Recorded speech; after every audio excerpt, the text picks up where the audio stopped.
Mesdames, Messieurs, bonsoir. Ravi de vous retrouver pour cette troisième édition de 100% présidentielle. À 5 semaines d'une élection cruciale pour notre pays, la fièvre monte et les candidats se montrent aux électeurs du triangle national et de la diaspora. 100% présidentiel continue de se positionner comme une vitrine pour faire connaître les offres des candidats et permettre aux Camerounais de mieux se déterminer le 7 octobre prochain. Le débat adjuvant de la démocratie est articulé ce soir autour de trois axes: la promotion de la femme, l'équation de l'entrepreneuriat et les réflexions autour de l'école. Car comme l'écrivait le professeur Marcelin Vunda dans son ouvrage sur le manuel scolaire, un pays ne peut pas être plus développé que son école. Invité au débat ce soir, René Bakota, enseignant, vous êtes le mandataire du candidat à la présidentielle Espoir Matomba du PEUS, Peuple Uni pour la rénovation sociale. Bonsoir et bienvenue. Bonsoir Aimé Robert, surtout merci de convier le PURS par ma modeste voix à cet exercice républicain. Je salue les copanélistes ainsi que les millions de téléspectateurs de votre émission. Merci. Face à vous, Banda Kani, président du nouveau mouvement populaire, mais davantage ce soir dans son costume de membre du G20. G20 comme le groupement des 20 partis politiques signataires de l'appel du 20 juillet, apportant leur soutien à la candidature du président Paul Biya. Bonsoir, M. Banda Kani. Bonsoir, mon cher Aimé Bijina. Bonsoir à M. Bakota, que vous avez déjà présenté. Bonsoir à vos millions de téléspectateurs dans le monde entier. C'est pour moi un immense plaisir d'être sur ce plateau. À votre gauche, Mou Walter, porte-parole du mouvement citoyen national camerounais, dont le porte-flambeau pour la présidentielle du 7 octobre est Franklin Ndifort. Bonsoir Monsieur Mou et bienvenue. Bonsoir pour cet plaisir, et c'est toujours un très grand plaisir d'avoir cette opportunité à partager, particulièrement pendant cette période électorale. Et nous avons à présent le plaisir d'accueillir pour la première fois sur le plateau de 100% présidentiel des dames. La première, je voudrais vous la présenter, le professeur Viviane Ondoa Biolé, expert en question de gouvernance. Mes hommages, professeur. Bonsoir, M. Aimé Aubert. Bonsoir à vous, chers téléspectateurs, et à ses copanélistes. Bonsoir. L'autre dame de ce plateau, le professeur Fidoline Ngo Nonga, secrétaire général de la section RDPC de Pouma et par ailleurs directeur des infrastructures et de la planification à l'université de Douala, dont se profilait le futur ce matin à Yaoundé sous la présidence du ministre de l'enseignement supérieur Jacques Famdongo. Bonsoir professeur et bienvenue. Bonsoir Aimé Robert, bonsoir chers panélistes, bonsoir Camerounais. Alors, mesdames, messieurs, vous allez retrouver vos rubriques habituelles, le CQFD de Rodrigue Bertrand Tueno, le match des électeurs qui va opposer Jean Takougan du Social Democratic Front à Sa Majesté Alima Yatou, l'amido de Garoua, Jamais sans mon code de Steve Tchega et notre rubrique Followers qui va expérimenter un nouveau format ce soir. Catherine Toulou Elanga a déjà pris ses quartiers dans la salle de rédaction de CRTV News à quelques pas de ce studio 2 du centre de production de la CRTV en Bala 2. Catherine Toulou Elanga, entourée par une grosse équipe de socionautes, de webmasters, des nouveaux médias, des systèmes d'information, des rédactions CRTV News, CRTV Premium, de la CRTV, pour ne rien rater du débat sur nos plateformes numériques. Bonsoir Catherine Toulou-Elanga, et vous me disiez tout à l'heure hors antenne que le débat a déjà commencé sur nos plateformes numériques. Bonsoir Aimé Robert Bina, bonsoir à tous. Effectivement, le débat a commencé sur nos différentes plateformes numériques, la page Facebook de CRTV Web, le site web de la CRTV, mais également la page 100% présidentielle de Facebook. Autant de canaux sur lesquels nos chers internautes pourront communiquer ce soir, pourront réagir au cours de l'émission qui est d'ailleurs diffusée en direct de la page Facebook de CRTV Web depuis quelques quelques minutes. Alors, vous l'avez dit tout à l'heure, je suis ici à la salle de rédaction de CRTV News avec la grosse équipe de followers et les membres de CRTV Web avec eux. Nous allons procéder tout à l'heure à la sélection des réactions des internautes qui auront également la possibilité de poser des questions à nos 5 panélistes qui sont là ce soir. Donc, Aimé Robert Bina, je vous retrouve dans exactement 50 minutes. Mais avant, je voudrais bien rappeler nos différentes plateformes numériques. Alors, nous avons la page Facebook de CRTV Web, nous avons le compte Twitter de CRTV Web, mais également la page 100% présidentielle de Facebook. Alors, à vous, chers internautes.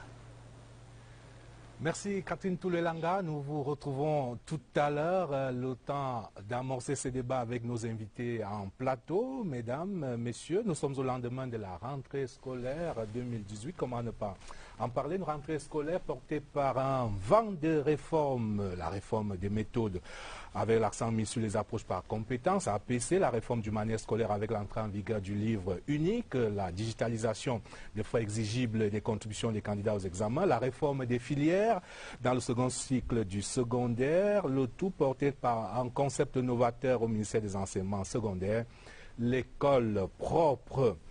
Alors, mesdames, messieurs, je voulais d'abord prendre vos réactions sur l'effectivité de la rentrée scolaire hier au Cameroun. On ne va pas se mentir, une rentrée scolaire marquée par un fort engouement d'un côté, mais de l'autre aussi, de nombreux élèves qui continuent d'être privés de leur droit à l'éducation dans plusieurs localités de la région du nord-ouest et du sud-ouest.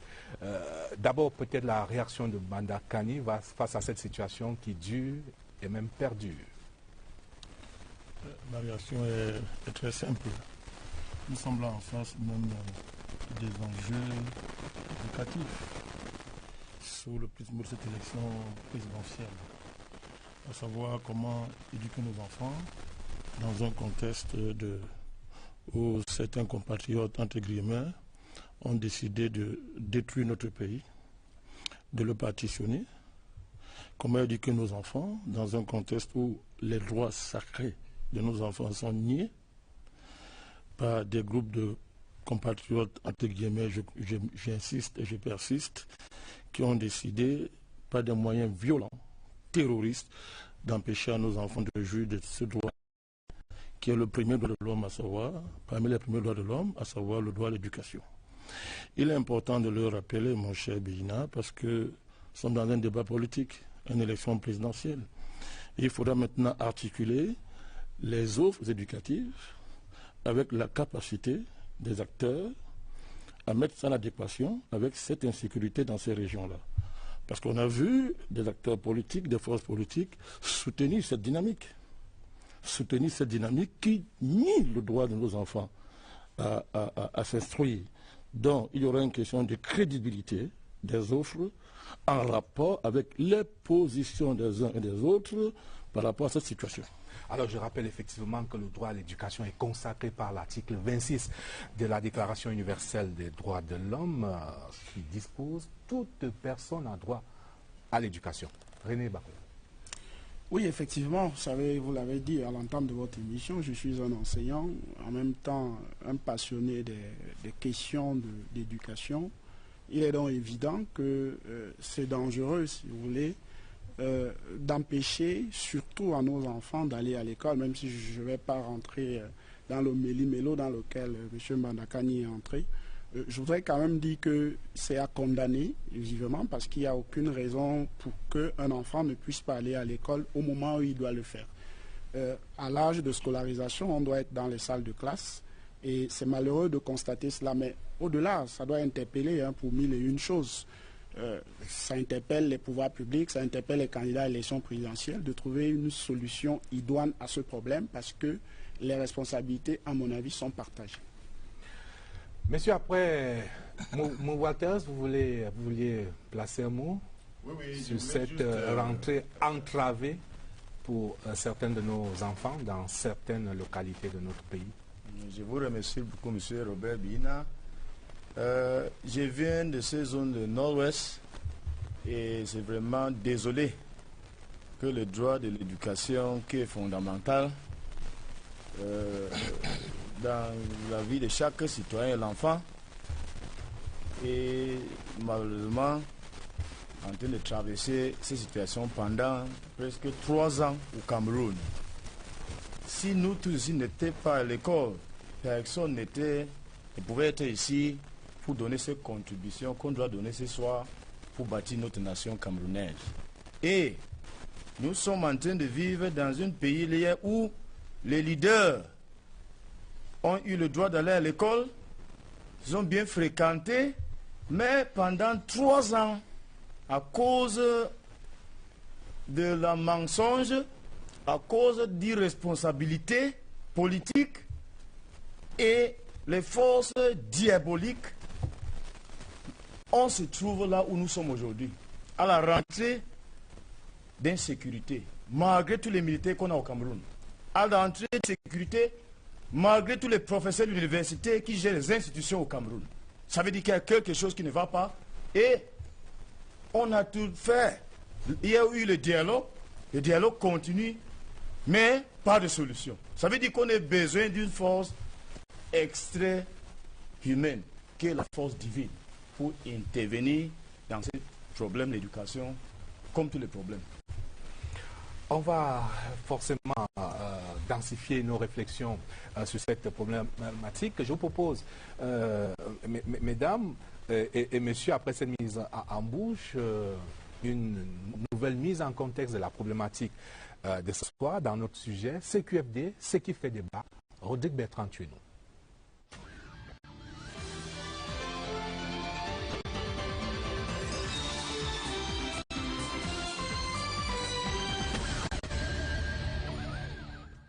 Alors que la campagne électorale n'est pas encore officiellement ouverte, plusieurs candidats à la présidentielle du 7 octobre prochain ont déjà dévoilé leur programme politique.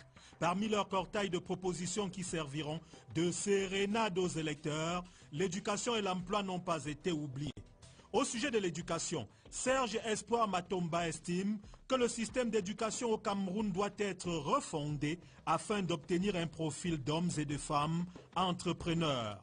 Avis partagé par Maurice Kamto qui a embouché lui aussi les trompettes de la réforme du système éducatif avec plus de détails. Ainsi, il entend exposer les jeunes élèves au raisonnement scientifique assermenté tôt. Créer des universités qui répondent à l'impérieux besoin d'élever le niveau d'éducation et de formation dans l'ensemble du pays. Il compte créer des centres de métiers et des institutions de formation professionnelle dans chaque chef-lieu d'arrondissement. Encore plus grandes sont les ambitions de Joshua aussi. Dans ses 24 mesures fortes pour 24 millions de rêves, il a prévu l'école gratuite et obligatoire jusqu'à la fin du premier cycle et la suppression de la scolarité dans les universités et les grandes écoles d'État. Le développement des infrastructures et la capacité numérique pour transformer l'enseignement et l'éducation. La fermeture de l'ENAM. Oui, vos oreilles ne vous jouent pas des tours. La fermeture de l'ENAM. La promotion de la science et des technologies pour mettre le système éducatif en adéquation avec les besoins de développement. À l'enseignement supérieur, Joshua aussi prévoit le choix par élection des responsables universitaires, le recrutement systématique des titulaires du doctorat, l'autonomie académique et administrative des universités. S'agissant de l'emploi, peu de propositions à se mettre sous la dent le long des 24 mesures de Joshua aussi.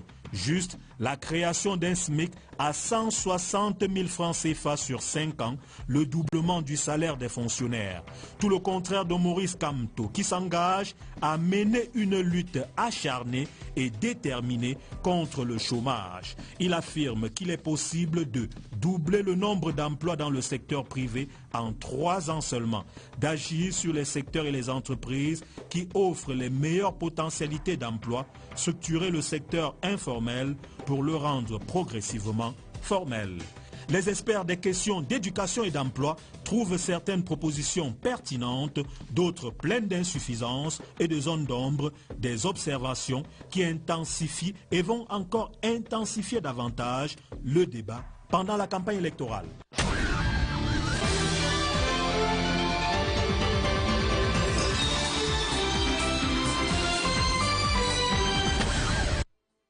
L'interrogation centrale du soir, quelle école pour nos enfants dans ce contexte de rentrée avec des chiffres qui comptent, on va le voir. Dans ce tableau, le secteur éducatif au Cameroun en 2018, c'est 637 milliards de francs CFA dans le budget de l'État. C'est plus de 7 millions d'élèves de l'éducation de base et du secondaire qui ont pris le chemin de l'école hier. C'est 119 828 enseignants pour le seul secteur de l'éducation de base. C'est un taux de réussite au-dessus de la moyenne pour l'année scolaire écoulée, 56% de taux de réussite dans le secondaire, 83% de taux de réussite pour le certificat d'études primaires et 85% de taux de réussite pour le Common Entrance. Et le tout qui est adossé dans une matrice énoncée par la loi d'orientation de l'éducation du 14 avril 1998, qui articule entre autres objectifs le développement de la créativité, le sens de l'initiative, l'esprit d'entreprise et j'en oublie. Alors, question aux mandataires des candidats ce soir, cela a été amorcé par le sujet de Rodrigue Bertrand Tchénou. Qu'est-ce qu'on peut retenir comme mesure phare de votre candidat à l'élection présidentielle? D'abord, René Bakota. Alors, merci, M. Bijina.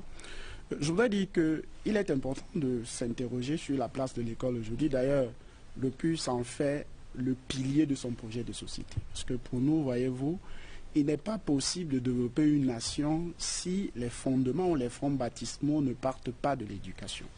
Alors, quelle place pour l'école? J'espère que ce sera possible de le faire. Nous avons observé 10 plaies du système éducatif camerounais ou de la politique éducative camerounaise.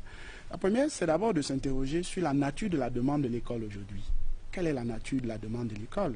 Et il faut observer deux situations. La nature du point de vue de la société. Alors, si c'est 10 plaies, je vous suggère de les énumérer, parce que si vous devez expliquer plaie par plaie, vous aurez l'émission à vous tout seul. Je préfère partir en expliquant chacune des plaies. Peut-être que d'autres circonstances, on pourra expliquer le reste des plaies. Ce n'est pas grave. Ce que je dis, je commence par la demande d'éducation. C'est la première plaie. Puisque vous me donnez l'opportunité de faire un choix, je fais le choix de partir de plaie par plaie. Ce n'est pas un souci. Voilà. Alors, je voudrais dire que d'abord, la nature de la demande d'éducation. Vous savez que le Cameroun, la société camerounaise a besoin aujourd'hui d'un capital humain pour ce qui est de la société. En ce sens que Matomba insiste d'ailleurs là-dessus grandement sur le nouveau profil de Camerounais. Tout à l'heure, vous avez évoqué la loi du 14 avril 1998 portant orientation de l'éducation. Effectivement, il y a un objectif qui est taillé, mais qui n'est pas suffisamment précis.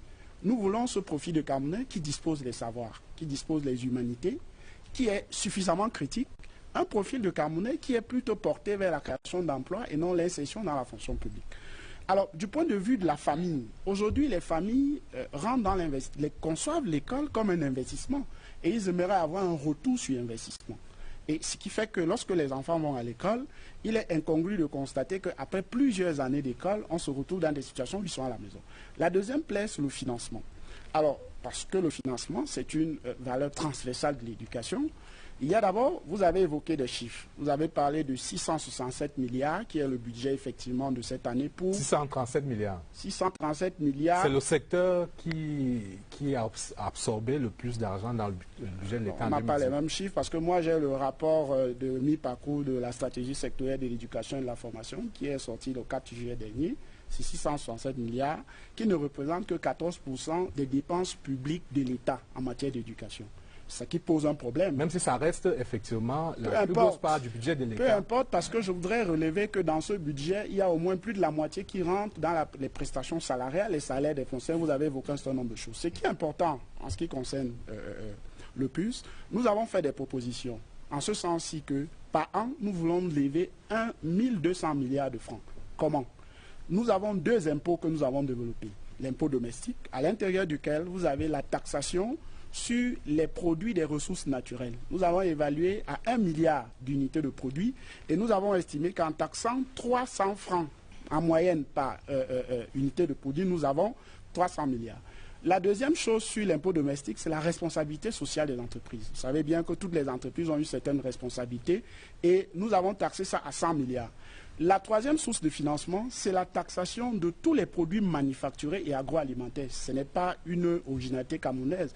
Les systèmes éducatifs comme l'Inde, la Finlande, qui est le meilleur système éducatif au monde, le pratique. Alors, quelle part des ressources de l'État vous voulez allouer à l'éducation? Mais lorsque nous prendrons simplement les chiffres que vous avez évoqués, 667 milliards, plus les 1200 milliards que nous avons, vous pouvez voir à peu près qu'on est au niveau de 1700, 1800 milliards, qui permet le financement donc, de toute la politique éducative suffisamment ambitieuse que nous avons développée. Même si vous ne me laissez pas partir jusqu'au bout. Oui, parce que vous devez tenir compte de ce que nous sommes 5 sur ce plateau, donc évidemment, on va permettre aux autres de réagir, notamment aux deux dames de ce plateau, qui sont par ailleurs des enseignantes. D'abord, le professeur Fidoline Ngo Nonga. Je vais vous demander simplement de répondre à René Bakota sur les offres qu'il formule en estimant que le gouvernement, le pouvoir en place, ne fait pas assez, notamment dans l'allocation des moyens, notamment dans les missions de l'école. Alors, mission de l'école, je ne sais pas si je les connais très bien. La mission de l'école, ce n'est pas juste de former, c'est former et voir l'avenir. Il évoque le budget aujourd'hui de l'État, mais vous allez vous rendre compte que nulle part dans le monde, le budget de l'éducation n'est suffisant.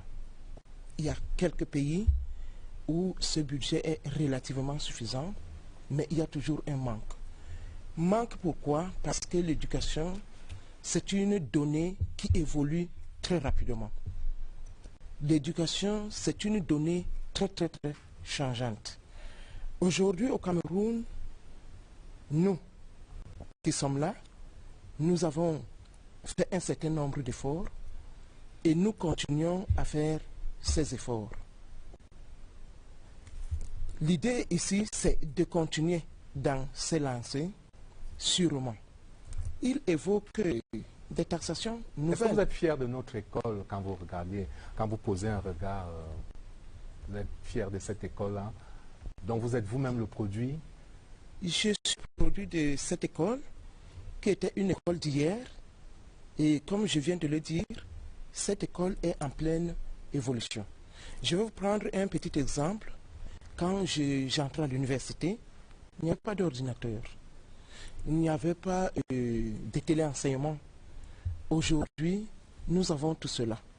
Donc nous sommes en pleine évolution, en pleine mutation du secteur éducatif. Et ça va continuer. Ça doit continuer pour être à la hauteur de l'école mondiale. Alors, je revenais sur la question de la taxation. C'est bien de venir sur un plateau, dire nous allons lever un impôt par-ci, un impôt par-là. Mais la faisabilité de la chose, moi, je ne la vois pas. Moi, je suis... parce que là, il veut lever l'impôt sur des ressources, comme il a dit, des ressources naturelles, qui sont par ailleurs mon domaine. Ce n'est pas facile. Parce que... Oui. Laissez-moi terminer, s'il vous plaît. Ce n'est pas facile du tout. Ce qu'il ne sait pas peut-être, c'est qu'aujourd'hui, beaucoup d'entreprises camerounaises sont engagées dans la RSE et aident l'État dans un certain nombre de missions que l'État accomplit. Ajouter de l'impôt à ces entreprises, n'est-ce pas les tuer? Alors, lever l'impôt, il a parlé de quoi tout à l'heure? L'impôt domestique. Je ne comprends pas bien ce qu'il entend par impôt domestique. Est-ce que c'est les populations rurales qui vont payer cet impôt? Est-ce que c'est les entreprises? Est-ce que c'est les PME? Il s'agit de quoi?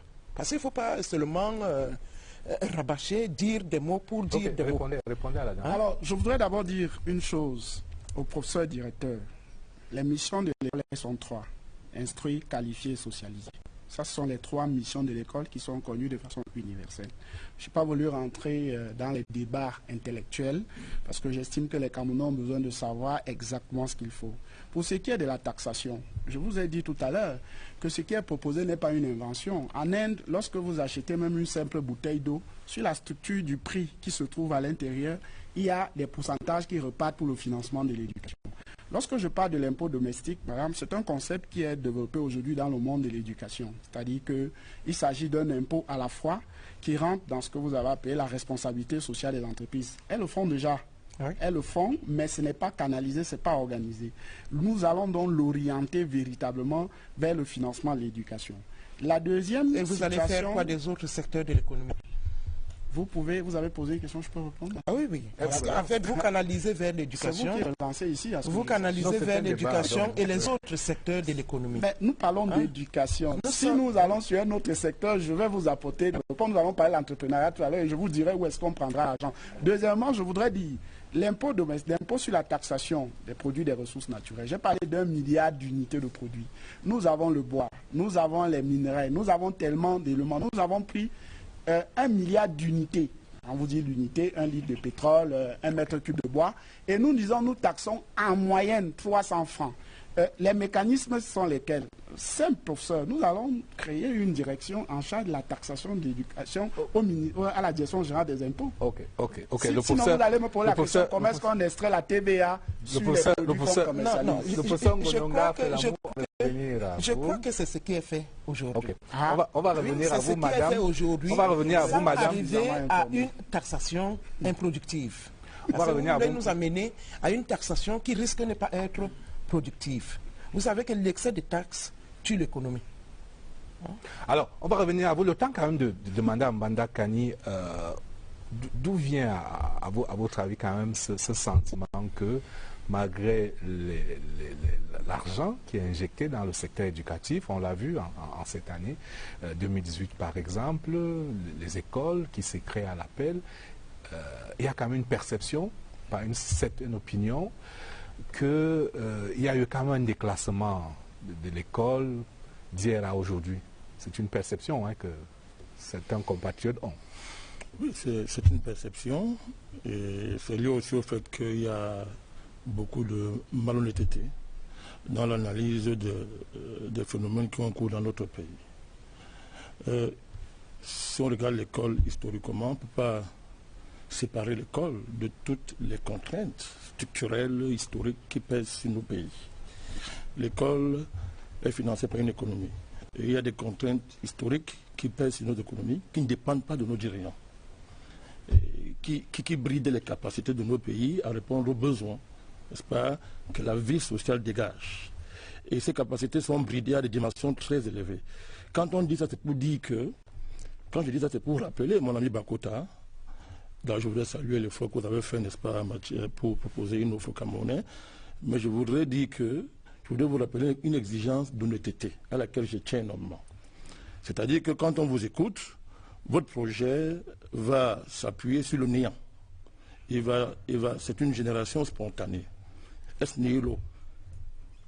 Est-ce que vous reconnaissez qu'il y a des choses extraordinaires qui ont été faites dans ce pays depuis 1960 à aujourd'hui?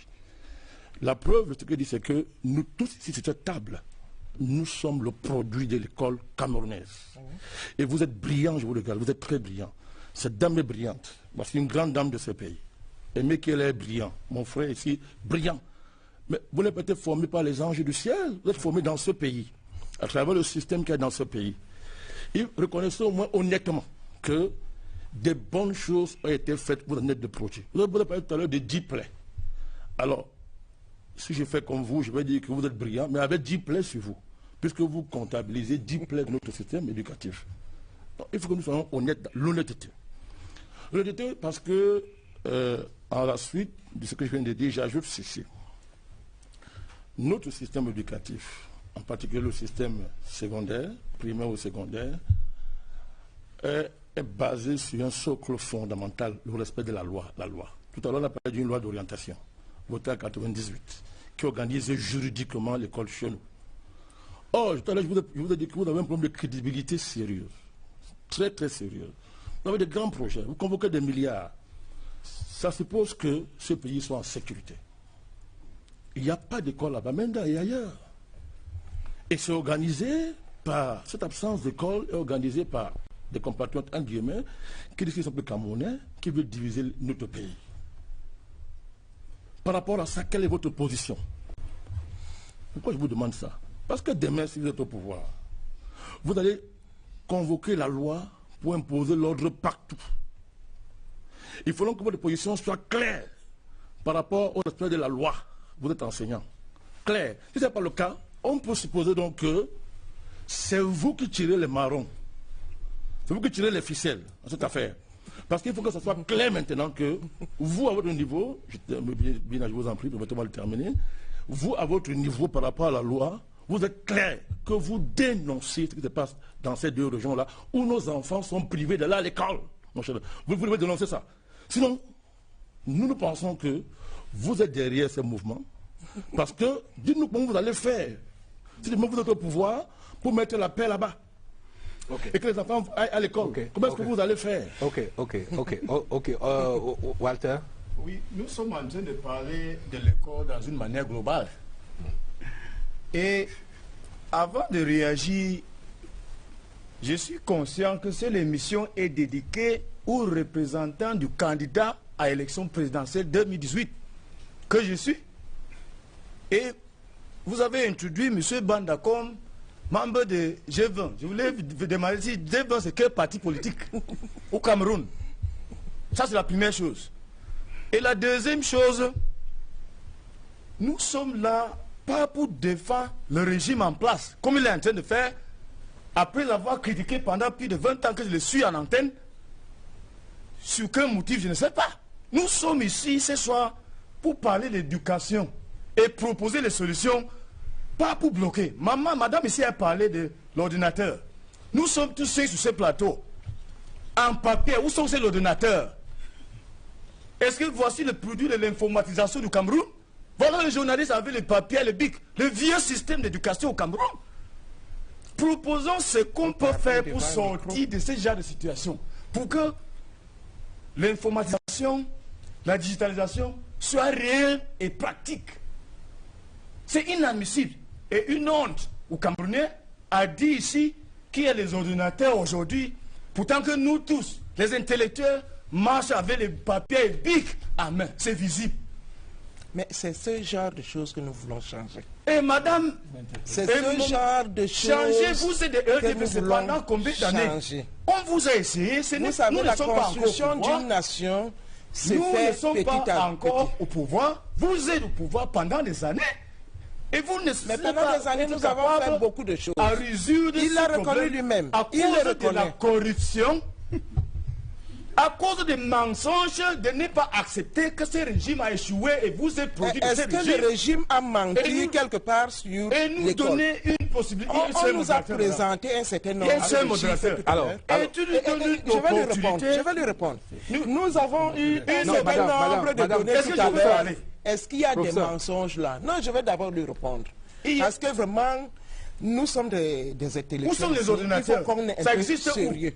Vous parlez devant un micro qui n'existait pas hier, n'est-ce pas? Et on vous entend partout au Cameroun. C'est l'évolution. Ça, c'est l'évolution. C'est le fruit de l'école. Monsieur. Enseignant, vous savez que l'école évolue. Vous êtes en train, madame, à annoncer aux Camerounais que pendant 36 ans, vous avez développé un micro. C'est fabriqué au Cameroun. Monsieur, nous le fabriquons au Cameroun. Monsieur, s'il vous plaît. C'est inadmissible. Je voulais proposer une solution quand même. Oui. Mon candidat du famille Franklin a confirmé que vraiment, il y a des intellectuels au Cameroun. Mais la moralisation n'existe pas au Cameroun. Je viens d'un système anglo-saxon où on fait moral education. Et dès que tu réussis en baccalauréat advanced level, avec 2 matières, with religious studies, c'est interdit à faire n'importe quel concours au Cameroun. Et on est en train de demander devant les intellectuels camerounais si moral education est un sujet à l'école et interdit comme un sujet qu'on peut utiliser pour composer l'entrée dans l'école professionnelle. On est en train d'aller où? Alors, est-ce qu'il y a la morale? Oui, Walter, on va revenir et ils vont répondre, l'un et l'autre vont répondre, mais vous convenez avec moi qu'il y a une de nos invités qui n'a encore rien dit. Et je voulais l'interroger justement sur les déclinaisons de cette loi d'orientation. Walter l'évoquait tout à l'heure sur les différentes missions que la loi d'orientation donne à notre école, notamment donc, la formation aux grandes valeurs, à la dignité, à l'intégrité, à l'honnêteté, la formation des citoyens enracinés dans leur culture, mais ouverts sur le monde, le développement de la créativité, du sens, de l'esprit d'entreprise, pour dire que l'école, comme disait le docteur Amidou Komido, sert à la fois à transformer la société, mais également à former le citoyen. Okay, merci de me passer la parole. Je vais, d'entrée de jeu, avant de répondre à la question, rappeler quelques amalgames que je ne partage pas, parce que ce que j'ai entendu là est suffisamment grave. Il parle d'intellectuels qui n'ont pas d'ordinateur, qui n'ont pas vraiment... J'imagine qu'il décrit notre scène, parce que moi je vis dans ce pays et je pense qu'on se connaît bien. Je ne voudrais pas rentrer dans ces détails parce que je suis interpellé et je... Vous représentez quel parti politique? Je tenais à le dire. S'il vous plaît, une fois que je l'ai dit, je voudrais également préciser que j'ai suivi les offres qui ont été présentées. Vous venez de rappeler quelques éléments. Avant de répondre ou bien de donner mon avis par rapport à ces éléments, je voudrais revenir sur ces offres-là, si vous le permettez.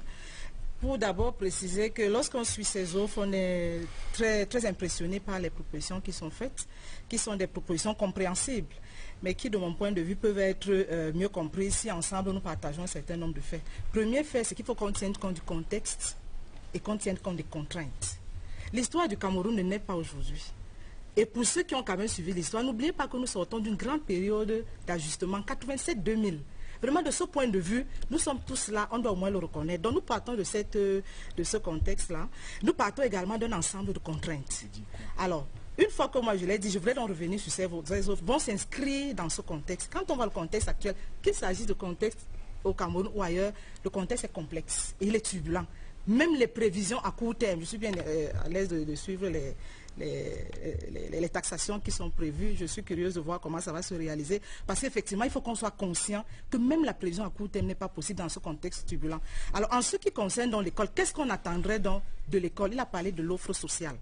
On attend donc de cette école que cette école nous produise des élèves, disons des êtres humains, des citoyens qui répondent aux préoccupations de ce contexte. Et moi, je vois deux contraintes principales.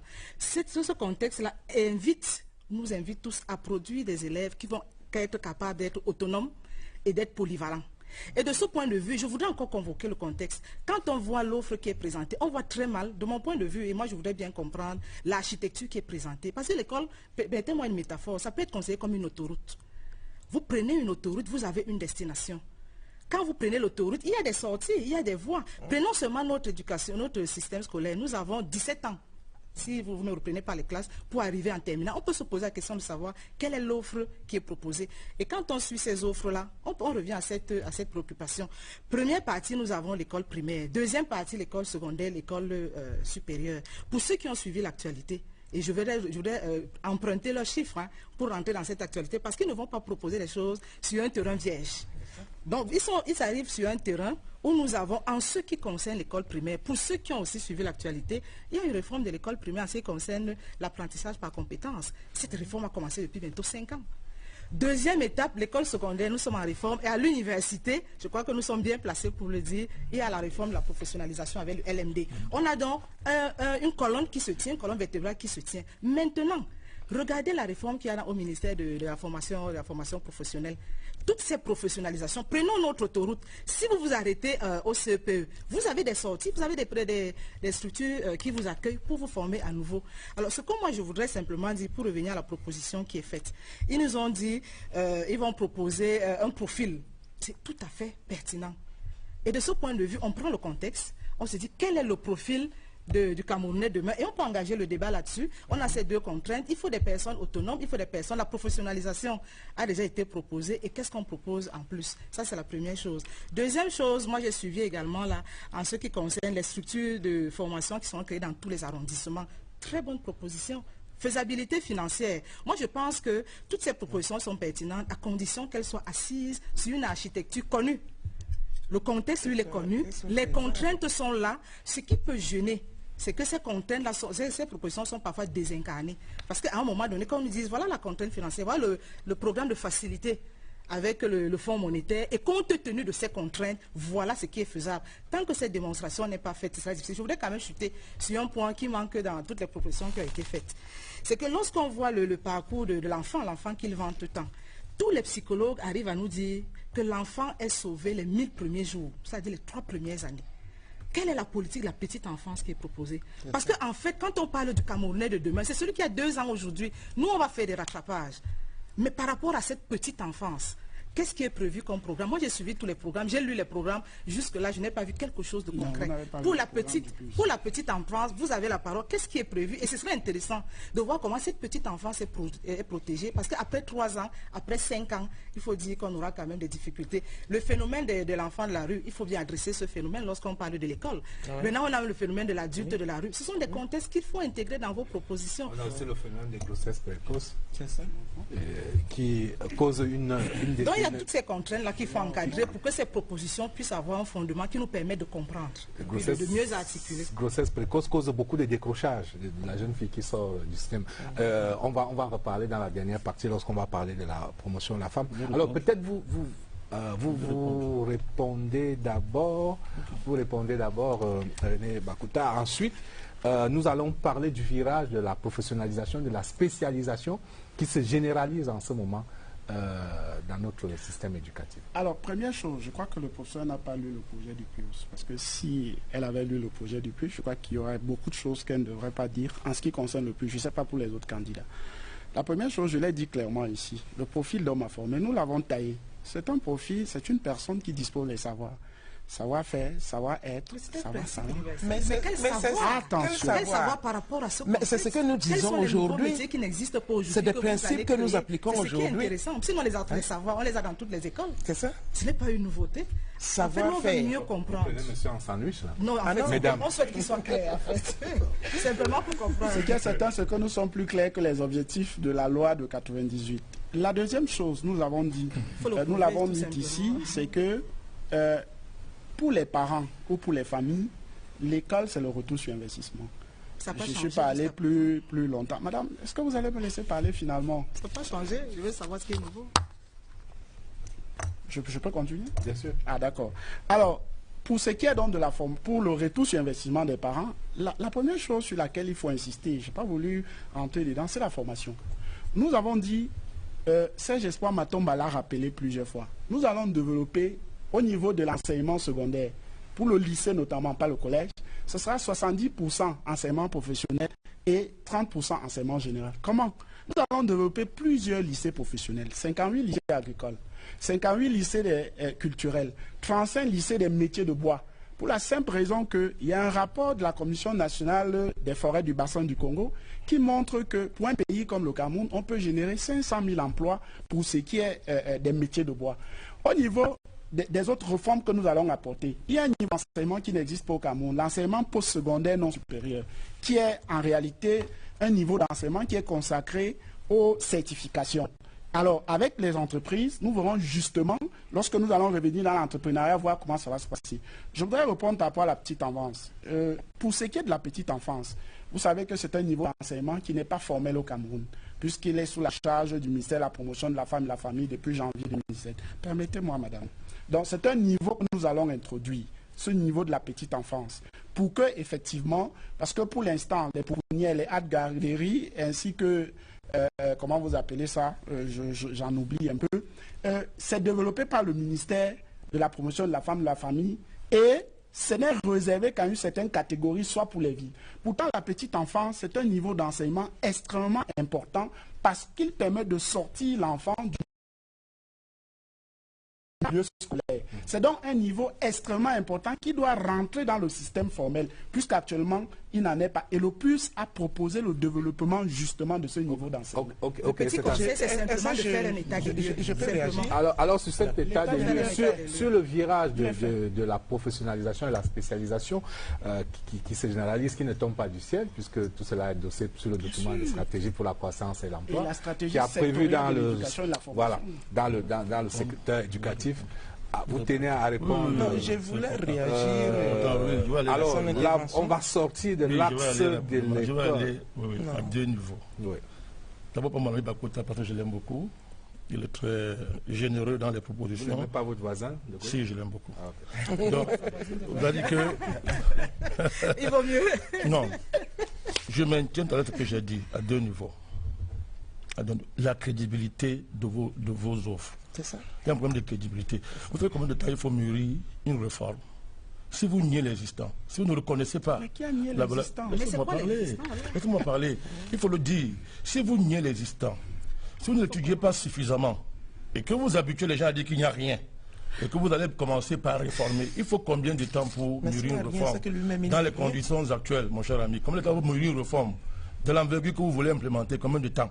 Entre-temps, vous vous appuierez sur l'existant pour enclencher la moindre réforme sérieuse en matière éducative dans ce pays, dans tous les domaines. Il vous faudra au moins 5 ans. Au moins 5 ans. Pendant les 5 ans, vous allez vous appuyer sur quoi? Ce que vous insultez aujourd'hui. C'est ça le devoir de l'OTT.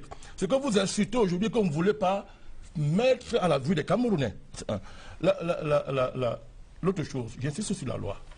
Parce que vous êtes en train de nous habituer, vous, à mépriser la loi, à la piétiner, en ne disant rien de ce qui se passe dans ces 2 régions. Alors, si nous on s'habitue à ça demain quand vous serez au pouvoir, au nom de quoi vous allez nous demander d'accepter votre loi, vous? Au nom de quoi? C'est important pour l'éducation, mon cher ami. Alors, je deviens mon ami, le représentant du pasteur. Je termine. Vous voyez, il m'a interpellé, il demande qu'est-ce que le jeu va. Mon cher frère. Quel parti politique? C'est le nom d'un parti politique aux représentants de quel candidat? Parce que cette émission est dédiée pour les candidats ou leurs représentants. Je veux donc vous répondre. Je comprends que vous découvrez la politique à la faveur de votre candidat lui-même qui découvre la politique. Et que vous ne comprenez pas l'importance des alliances en politique. Alors c'est inquiétant pour vous que vous gouvernez le Cameroun. Maintenant, vous ne le ferez pas le Saint-Esprit, comme votre candidat le dit, il convoque beaucoup le Saint-Esprit, c'est bien. Mais je ne comprends pas comment est-ce que vous, avec un parti si jeune, si vous êtes président, vous aurez besoin des alliances. Tout à fait. Alors, si moi, je vous avais soutenu, est-ce que vous me direz ce que vous êtes en train de me dire? Vous aurez besoin des Camerounais. Est-ce que si je vous avais soutenu, vous avez dit ce que vous avez dit ce que vous avez dit. Il faut qu'on soit sérieux. Si vous voulez diriger le camp, vous devez comprendre ce qu'on appelle. C'est qu'un parti politique. C'est un ensemble de partis qui soutient le président Biya.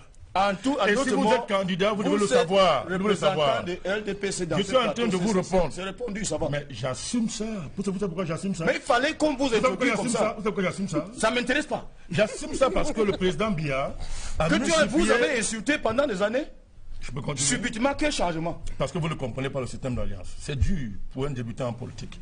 Il n'y a que des idiots qui ne changent pas d'idée. J'ajoute ceci. Je soutiens le président Biya parce que pour le cas d'espèce, votre candidat, pour que j'ai du respect vous-même, vous avez pu arriver à ce niveau d'offre que vous êtes arrivé aujourd'hui en bénéficiant des efforts de ce président qui a multiplié un système scolaire qui vous a formé et qui a formé vos pasteurs, et qui a formé les membres de votre parti. Comme tous les Camerounais. Voilà, pas le président. Le président aussi a été éduqué. Qui vous a formé, c'est Dieu qui Monsieur Banda. Non, c'est le président Biya qui a payé le fait de ma scolarité, qui est à la tête de ce pays, qui a payé le fait de ma scolarité. Monsieur Banda. Qui a multiplié. Parce qu'il m'interpelle, c'est grave. Il m'interpelle sur mes choix en matière d'alliance. Je voulais lui expliquer ça. Je voulais lui dire que je suis fier de soutenir le président Biya. Tout à fait. Fier parce qu'il a un bilan. C'est normal. C'est entendu, monsieur Banda. Il a construit plus d'établissements scolaires dans ce pays. Les Camerounais voulaient savoir. On a construit depuis la période coloniale à 1982. Donc c'est entendu. C'est entendu. Je voudrais vérifier. C'est entendu. Connaissez-moi ça. C'est entendu. Vous ne dites pas ça. Il faut être honnête. C'est entendu, monsieur. Depuis la colonisation jusqu'à aujourd'hui, jusqu'à 82, le président Biya a construit plus d'écoles, d'établissements scolaires que le colon et tout ce qui s'est passé de 60 à 82. Dites-le. Vous dites que c'est vrai. Dites-le au Camerounais. Bon, ok. C'est entendu.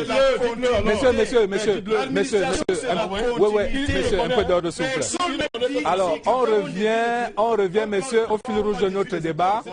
Monsieur Banda, vous pouvez me suivre. On va revenir au fil rouge de notre débat sur l'école. Parce que je voudrais, oui, madame. Non, je voudrais juste revenir sur la proposition qui a été faite en ce qui concerne les enseignants qui vont accompagner cette offre-là. Parce qu'il ne faut pas l'oublier. Quand il parle de la petite enfance, quand on dit par exemple de faire l'état des lieux, il faut faire l'état des lieux des travailleurs sociaux. Vous avez les enseignants, c'est pas évident, faites cet état des lieux et donnez le chiffre. À ce moment, l'offre est claire.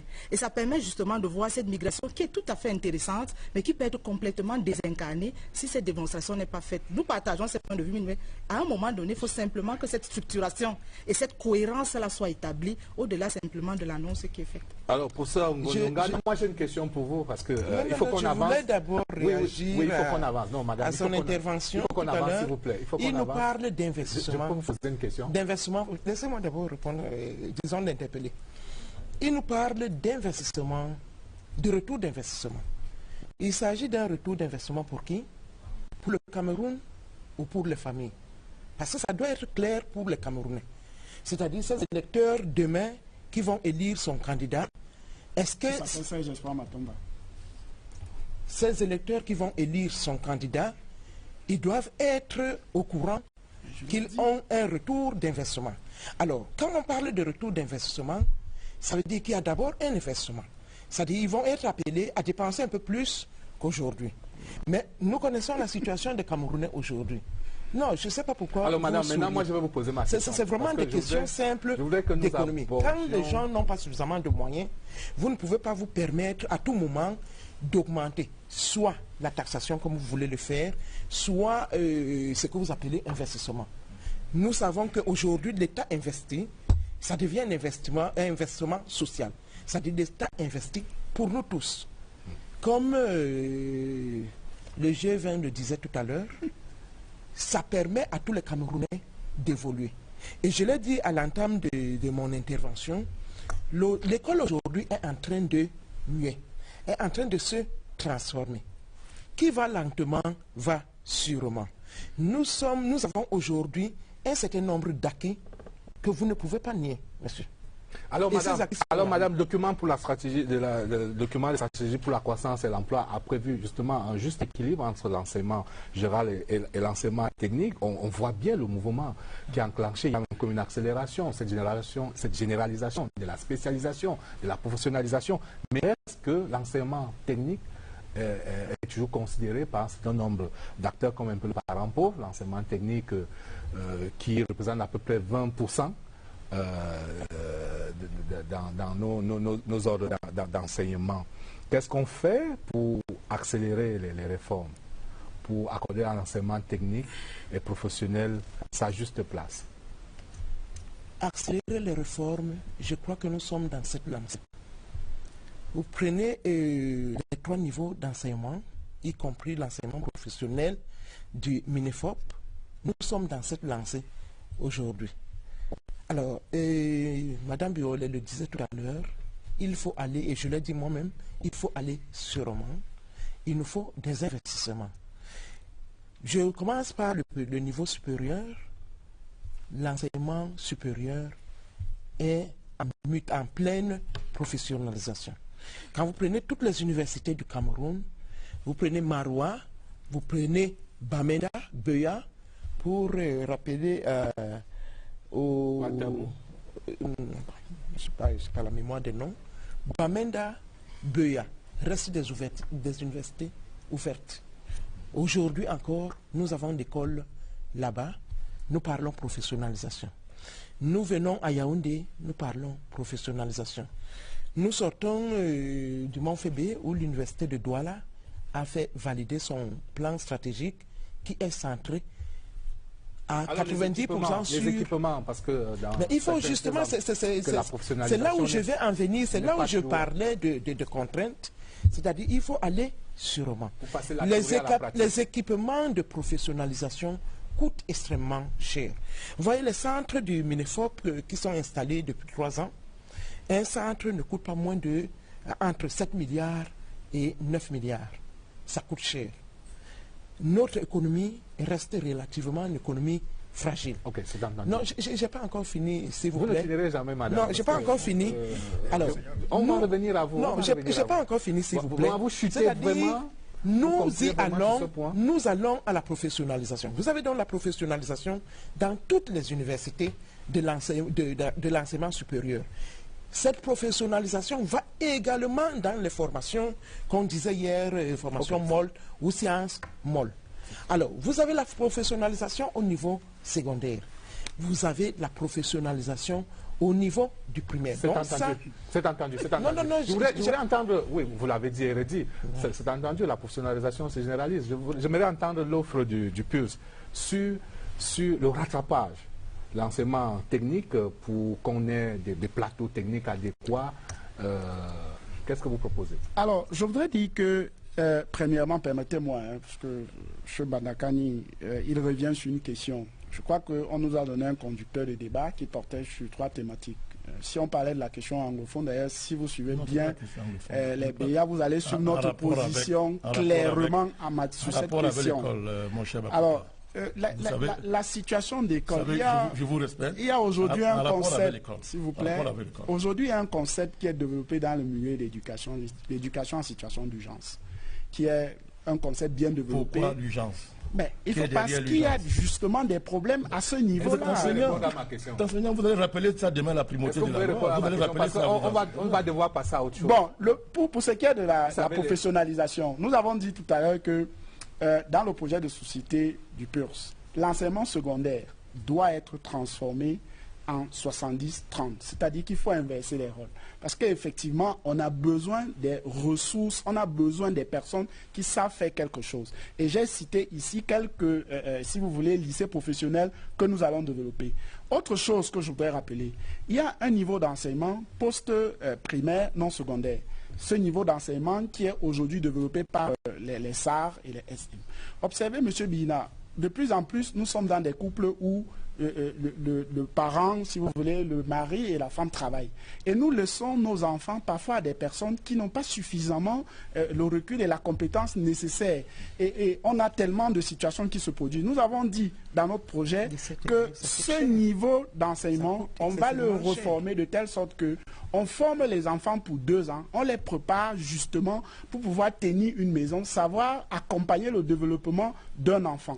Et j'ai évoqué également un niveau d'enseignement qui n'existe pas au Cameroun, c'est-à-dire que le niveau d'enseignement post-secondaire non supérieur, qui est celui des certifications. Ça veut dire qu'après votre baccalauréat, vous n'avez pas besoin d'aller à l'université avec une certification de maximum 1 an. Aujourd'hui, 6 mois, vous avez une certification, vous savez faire quelque chose de précis. Alors, vous savez que le Fonds national de l'emploi existe pour les formations dont vous parlez, en ce qui concerne les dames de ménage. Et... Pour ça, vous savez, quand vous dites ce que vous dites, il faut également dire aux Camerounais l'impact qu'ils ont au quotidien de toutes ces politiques que vous développez. Non, ce qu'on veut dire, c'est qu'on parle de là pour faire des propositions qui permettent d'améliorer. Qui sortent de nulle part. Je voudrais peut-être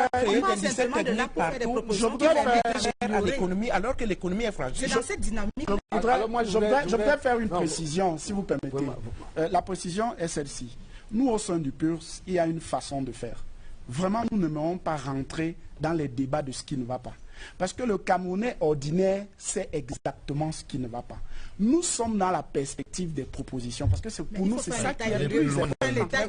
Il faut faire des propositions réalistes. Chaque fois que je fais des propositions réalistes. J'ai une question pour le professeur Biolay. Il faut faire des propositions réalistes. Le poste, cela va générer de mettre davantage, d'injecter davantage l'argent dans le secteur éducatif. Le pouvoir en place le fait déjà. Manifestement, ce n'est pas suffisant. Mais alors maintenant, le prix à payer, parce qu'on constate qu'en même temps, le Camerounais veut que l'école soit gratuite. On voit déjà combien l'université est subventionnée. Si on doit faire le ratio entre les 50 000 francs que les étudiants payent et le coût réel de la formation. Mais on sent bien qu'il va falloir peut-être payer davantage pour l'éducation, pour bien se former. Est-ce qu'on va aller vers une dérive libérale Monsieur Robert Bina, je pense que ce qu'il faut saluer déjà dans toutes les offres qui ont été faites, c'est que l'objectif ou bien l'intention, c'est d'améliorer les conditions. Et de ce point de vue, c'est une intention qui est partagée par tous les candidats. Et il n'y a pas de débat là-dessus. Maintenant, vous abordez la préoccupation de la contrainte et de la cohérence. Parce que ce sont les deux éléments qu'il faut mettre sur la table. Il faut que l'architecture soit suffisamment claire. Et je crois que la démarche est connue, sauf si nous n'avons pas fait le même parcours. C'est vrai. Il y a une démarche d'abord de diagnostic, d'analyse et puis de propositions. Moi, je suis d'accord avec toutes ces propositions qui sont pertinentes et qui visent à améliorer les conditions. Mais maintenant, comment asseoir ces propositions-là dans un dispositif cohérent partant de l'existant? Et moi, je dis, il n'y a aucun parcours, que ce soit sur cette terre, je ne suis pas encore allé au paradis, qui soit complètement négatif ou qui soit complètement positif. Donc l'objectif ici, c'est de faire comprendre comment ça va se mettre en place. Vous évoquez la préoccupation du financement. il y a plusieurs gymnastiques qui sont proposées. Il y a la taxation, il y a, bon, je ne sais pas où est-ce qu'on va prendre de l'argent. Il y a l'investissement des familles. Mais je pense que les intentions sont bonnes. Je n'ai pas parlé d'investissement. Les intentions sont bonnes, mais elles peuvent être complètement alors ma dernière question, et puis désincarnées. ma dernière question sur ce sujet va être quand même pour les enseignants. Il faut quand même qu'on dise un mot sur les enseignants. Et je voulais citer le ministre français actuel de l'Éducation, Jean-Michel Blanquer, qui dit qu'un pays qui va bien est un pays qui aime et considère son école et dont les professeurs se sentent aimés. Alors, madame, comment montrer davantage d'amour à nos enseignants qui se sentent parfois mal aimés? Mal aimés, moi je suis enseignante. Je ne suis pas mal aimée. Je ne sais pas si Viviane se sent mal aimée. Nous ne sommes pas mal aimés. Nous sommes, pas toujours. Oui, nous sommes dans une logique, nous le comprenons, de contraintes. Il se trouve que, en plus, moi je suis économiste, je ne peux pas demander plus que ce qu'on peut me donner. Alors, nous avons exactement ce que nous voulons. Je le dis et je le répète, les conditions même de travail sont en train d'évoluer. Qu'est-ce qu'un enseignant attend? Un enseignant attend faire son travail. Pour faire son travail, il faut qu'on lui offre des conditions adéquates de travail. Depuis une dizaine d'années aujourd'hui, ces conditions s'améliorent année après année. Avec tous ces grèves de ceux qui sont à l'école, maman. Peut-être nous ne sommes avec pas tous ces encore, grèves, maman. Peut-être nous ne, les jeunes enseignants vous suivent. Nous ne sommes pas encore à l'optimum, mais ça s'améliore année après année. Et il faut également dire qu'un enseignant ne doit pas nécessairement tout attendre. Pour améliorer ses conditions, il ne doit pas tout attendre de l'État. On améliore soi-même ses conditions et on est aimé. Je n'ai pas encore fini. Et on est aimé. Vous nous demandez comment être bien aimé. L'État nous aime.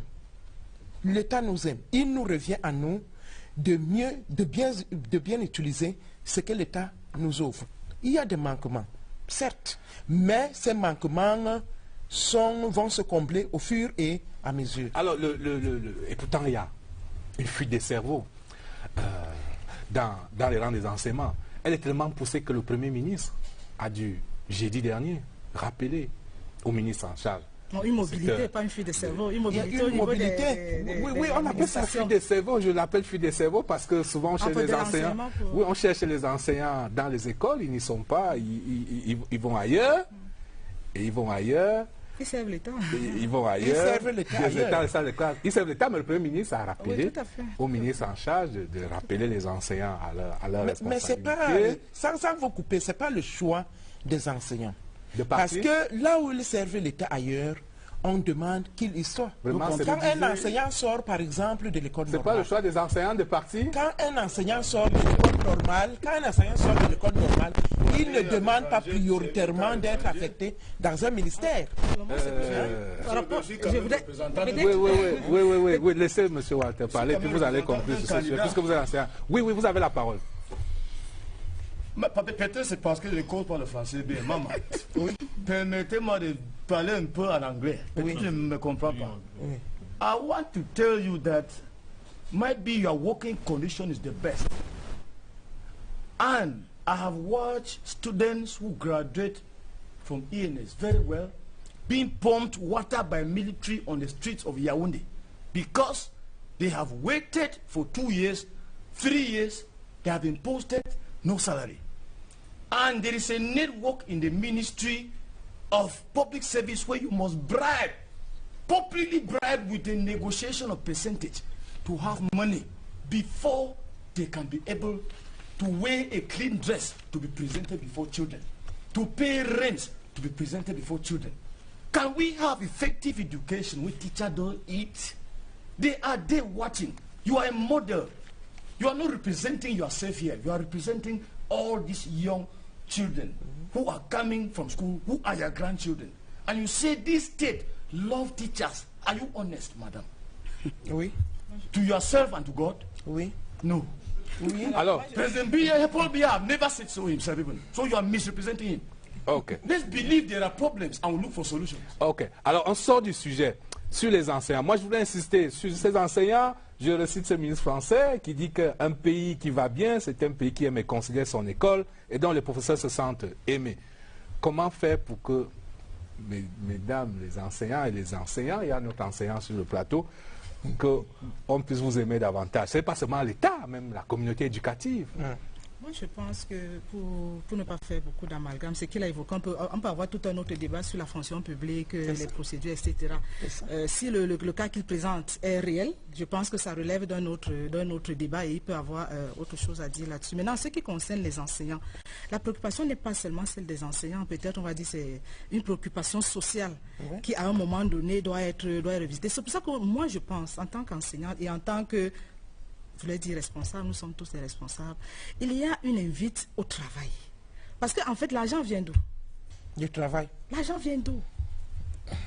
L'argent vient du travail. C'est pour ça que toutes ces offres sont intéressantes. Parce qu'à un moment donné, derrière ces offres, on se rend compte qu'il y a du travail pour produire de la richesse. Et après, on peut parler de la répartition de la richesse. Donc, c'est tout le débat qu'il faut poser. Peut-être qu'on aura le temps d'en parler. Les enseignants, c'est vrai, c'est une catégorie socio-professionnelle. Les enseignants ont des récriminations, il y a un problème. Au sein de la question de la rémunération. Les gens estiment que, pas les gens estiment, les gens peuvent estimer que c'est bas, les salaires sont bas par rapport au coût de la vie. Je pense que c'est un débat qu'on peut effectivement approfondir et les enseignants, dans ce cadre-là, peuvent avoir des préoccupations qui mettent sur la table et qui peuvent être débattues. Ce que moi je voudrais simplement dire, pour ne pas simplement rentrer dans un espace qui est un espace, je voulais dire idéal ou idéal, qui n'existe pas, c'est qu'il y a un environnement, il y a un dialogue social, il y a des syndicats. Et de ce point de vue, les syndicats se saisissent la question et il y a en permanence une négociation qui doit exister entre les différentes parties prenantes. Et c'est une question qui est permanente. Alors, ce dialogue existe. Ce dialogue existe, on connaît ce dialogue. Alors, ce dialogue doit on va sortir par là, par ce dialogue qui existe et qui doit se perpétuer, qui doit se poursuivre dans le contexte général du dialogue social au Cameroun. Je vous propose, messieurs, de regarder ce sujet, le match des électeurs, dans la rubrique C'est mon choix, avec un face-à-face entre le Lamido de Garoua, Ali Mayatou, et le ministre de l'Éducation du chef de cabinet du SDF, Jean Takungan. Il parle des atouts de leurs candidats respectifs, mais aussi de la bataille du Grand Nord qui se profile dans cette élection du 7 octobre. C'est mon choix.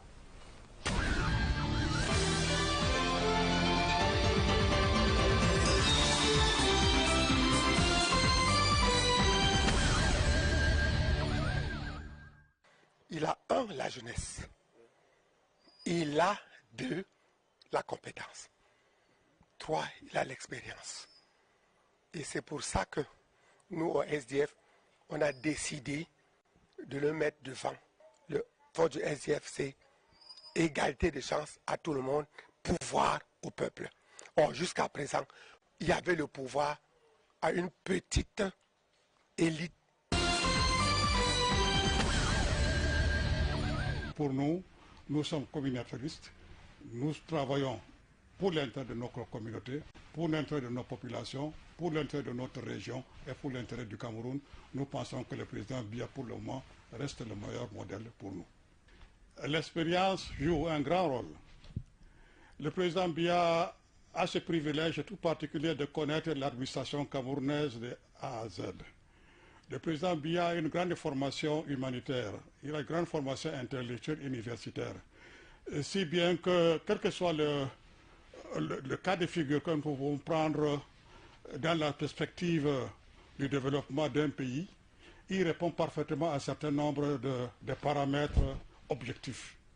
Vu son niveau intellectuel, vu son expérience, vu son passé et vu son comportement humanitaire au sein des populations camerounaises, parce que il y a quelque chose que je dois vous dire d'une façon claire, la paix n'a pas de prix. Nous, dans nos grandes traditions de Garoua, dans nos grandes traditions en tant que peuple de Garoua, nous disons que c'est quand la paix existe qu'il y a même la religion. On ne peut pas prier, aller à l'église, on ne peut pas aller à la mosquée, on ne peut pas aller au champ, on ne peut pas aller à l'usine s'il n'y a pas la paix. Donc ce monsieur incarne en quelque sorte cette paix que nous espérons tous. Ce qui est le plus surprenant, c'est que c'est maintenant que les gens découvrent que le Grand Nord existe. Fundi a fait 15 tours du Cameroun. Avant tous ces gens-là, il a toujours commencé par le Grand Nord.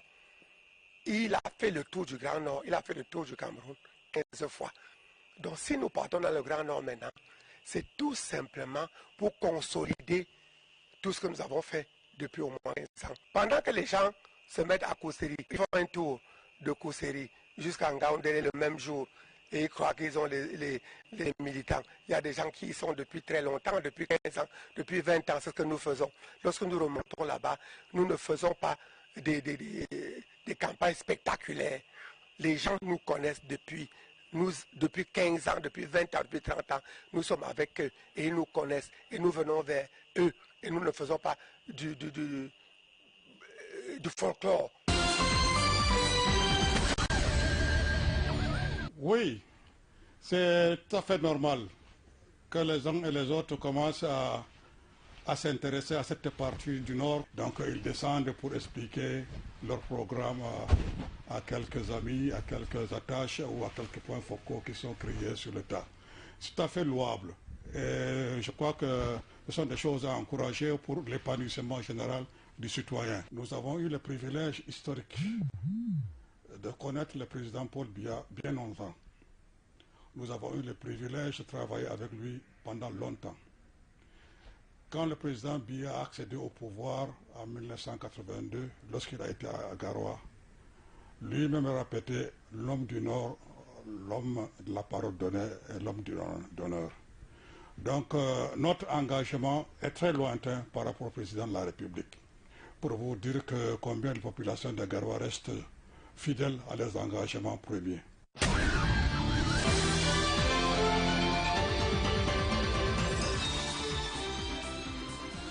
Alors, un grand enjeu de cette élection qui se profile, la question de l'emploi, que l'on peut aborder sous l'angle de l'entrepreneuriat. Et je rappelle quelques statistiques de l'Institut national de la statistique qui proviennent de la deuxième recensement général des entreprises, les PME, et TPE, en quelques chiffres, plus de 209 000 unités économiques identifiées au Cameroun, qui représentent 90% du tissu économique du pays, 35% de contribution au PIB du Cameroun. Malheureusement, ces entreprises ont une espérance de vie de moins de 10 ans. Elles disparaissent très rapidement, avec un taux de chômage qui peut sembler contrôler de 13%, mais parce que derrière se cache au moins 70% 70 à 90% de sous-emploi.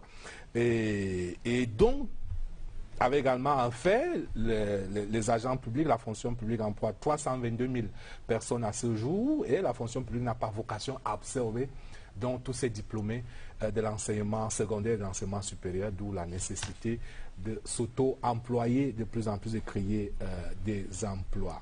Alors, il y a tout d'abord comme un verrou psychologique à faire lever, professeur Viviane Ondouabiwele. Il y a comme un schéma mental qui a longtemps prospéré de ce qu'on va à l'école, après on présente au concours d'une grande école, on est intégré dans la fonction publique, on mène sa carrière.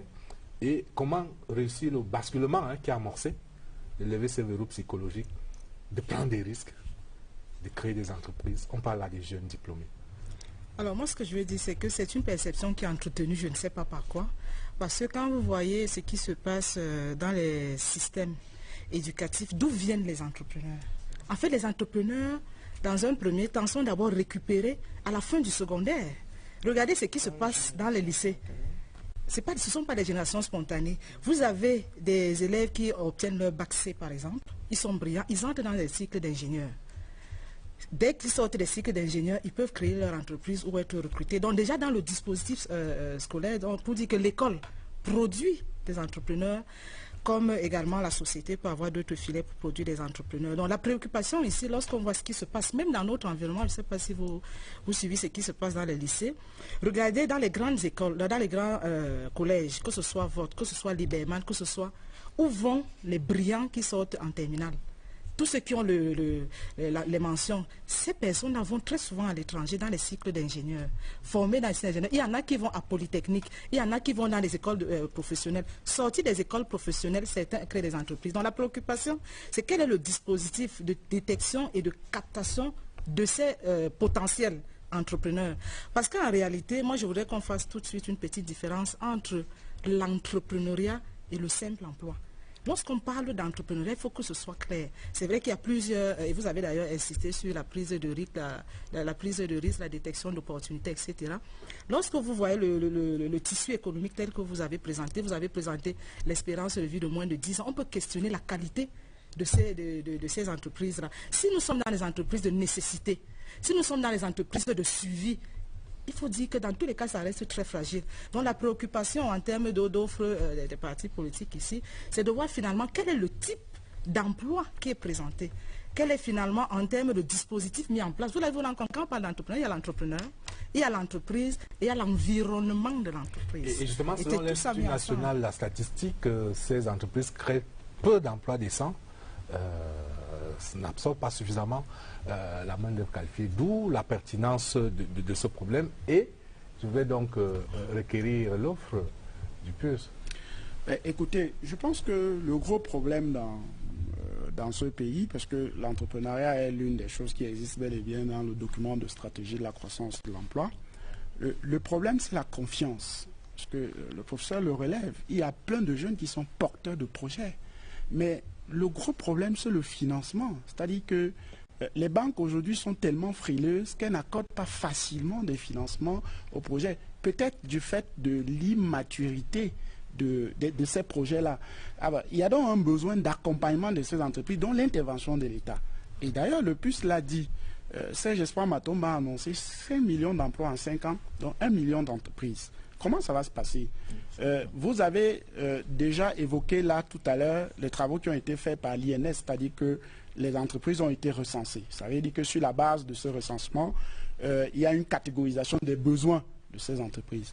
Mais là encore, il faut faire ce qu'il a appelé, attribuer aux banques un fonds de garantie de souveraineté de 100 milliards par an, qui doit permettre effectivement aux banques de prêter à ces entreprises-là pour qu'elles puissent s'installer dans tous les secteurs d'activité, que ce soit ce qu'on appelle aujourd'hui les start-up, que ce soit dans tous les domaines d'activité, parce qu'il y a un véritable besoin de consommation latent au sein de notre société. Ces entreprises ont besoin de ces accompagnements. Ça veut dire quoi? Au-delà même de cela, il faut créer un environnement fiscal suffisamment attractif.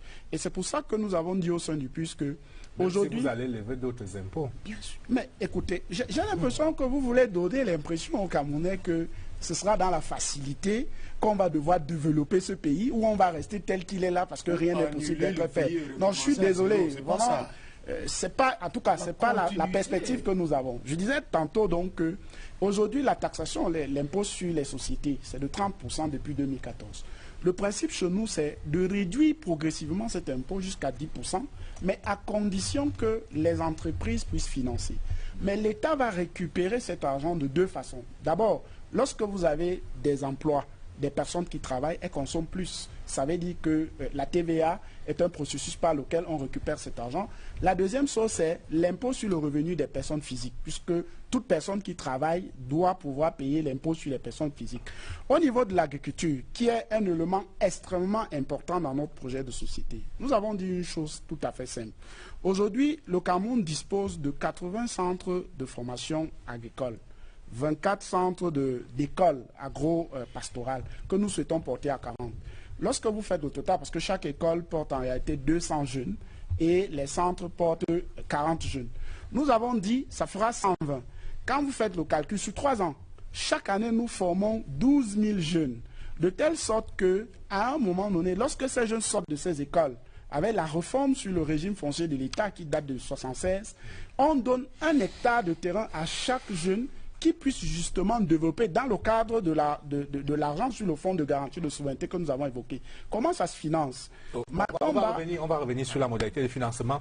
Vous allez permettre à Mbanda Kani d'intervenir justement sur l'agriculture, parce que lorsqu'on parcourt l'état des lieux dressé par l'INS sur la structure, la topographie de ces entreprises, 84% sont dans les services et le commerce, 15% dans le secondaire, le primaire à peine 2%, donc l'agriculture. Et je rappelle ce discours du président Biya du 11 février 2016. Paul Biya disait « La terre ne trahit jamais ». Parlant aux jeunes, il leur demandait d'être des entrepreneurs agricoles dont le Cameroun a besoin. C'est un métier noble et rémunérateur, disait-il. Alors, vous avez suivi les propositions du PUS pour inciter davantage les jeunes à l'agriculture. Qu'est-ce qu'on fait? Non, ça pose le problème que Mme Bourré tout à l'heure a soulevé. La capacité à inverser les mentalités. Les mentalités dans notre pays, et c'est pour des raisons objectives, ont poussé, n'est-ce pas, ont confiné une certaine génération à croire plus à la salarisation. Plus. Cette mentalité-là, il faut l'inverser. C'est pour ça que je m'interroge tout à l'heure, j'ai écouté, je salue l'idée de M. Bakota, elle n'est pas mauvaise. Le fonds du PURS, pardon, elle n'est pas mauvaise. Mais moi j'ai un problème parce que, au-delà du fonds de garantie, il faudra s'assurer que les entreprises créées soient rentables sur un terme. Non, c'est pas sûr. C'est pas sûr parce que la composante psychologique, vous la négligez. Non. Vous la parlez pas suffisamment. Vous ne dites pas comment est-ce que vous allez faire pour encadrer ces gens. Les donner une mentalité d'entrepreneur, comme elle a trouvé tout à l'heure. Nous pensons à notre niveau qu'il faut penser au-delà des structures que l'État a déjà mis en place, la banque des PME et autres. L'agence des PME. Même la banque. Oui, la banque. Non, je poursuivais l'énumération. Tout à fait, l'agence. Au-delà de ces mécanismes, je crois qu'il faut pousser davantage dans ce qu'on appelle ailleurs les banques d'intelligence. Parce qu'il faut travailler la mentalité de notre jeunesse. Pour convertir les gens, par exemple, là je réponds à votre question, à aimer le métier de la terre. C'est un gisement extraordinaire d'emploi, tout le monde le concède. Ben, il faut pousser les jeunes à y aller. C'est pour ça qu'il faut mettre de l'intelligence pour que les jeunes soient motivés à retourner à la terre, quitte à rentrer au village. Pourquoi pas des colonies d'emploi dans ce sens-là? Il y avait une opération par le passé, c'est Bafan, qui était un exemple. Ça peut se renouveler en l'intégrant dans les conditions d'aujourd'hui, en portant les jeunes pour aller dans cette dynamique-là. Moi, je suis d'accord avec Mme Bouélé. Je voudrais nuancer son propos en disant qu'il n'y a pas forcément opposition entre l'auto-emploi et l'entrepreneuriat. On peut passer de l'auto-emploi à l'entrepreneuriat. On peut conduire. Bon, il faut construire cette trajectoire-là. C'est pour ça que je crois que, et en cela, je dis que les acquis que nous avons nous permettent justement d'y aller rapidement. Lorsqu'on regarde l'architecture de tout le système éducatif camerounais, si on voit toutes les réformes qui ont été engagées, on a parlé de LMD, les instituts techniques et technologiques, les instituts non universitaires. Des arts. Oui, des arts, tous ces consorts, qui depuis longtemps ont beaucoup investi dans la massification. C'est-à-dire le problème de masse pèse là-dessus. Il faut recentrer ça sur le problème de qualité. Il faut le recentrer de façon précise. Et ça peut déboucher sur un boulevard extraordinaire en matière de création d'emploi et de consolidation de la dynamique de désalariser, n'est-ce pas, les mentalités et notre économie. Permettez-moi de finir en 2 secondes. Je vous en prie, en 2 secondes. Tout à l'heure, j'ai suivi quelque chose. Je vois l'état passé. Le candidat, le porte-parole, bien le chef de cabinet du SIF tout à l'heure, il a dit que M. Froundi, le président Froundi a fait plus de 15 tours du Cameroun. Il n'a pas dit le candidat aux yeux au choix. Il ne parle pas du candidat, il parle du président du parti qui n'est pas candidat. C'est très grave. Tout à l'heure, je vais parler de la crédibilité. Le SDF n'est pas sur ce plateau. Non, je parle. Quel est votre problème? Est-ce que SDF est parmi le G20? Non, la crédibilité. Je parle. Non, c'est inadmissible. Vous m'interpellez. Vous m'empêchez de parler. Voilà. C'est le désordre total. Vous m'empêchez partout là où il part. Monsieur Walter, vous m'empêcez de parler. Non.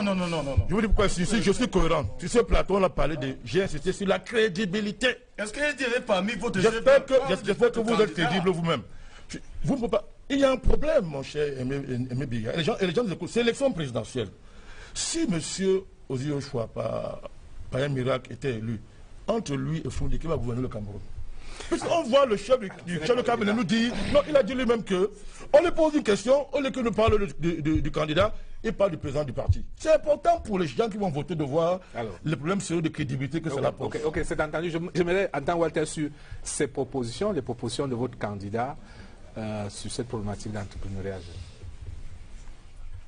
Yes. He talks of people going agriculturally to the farms.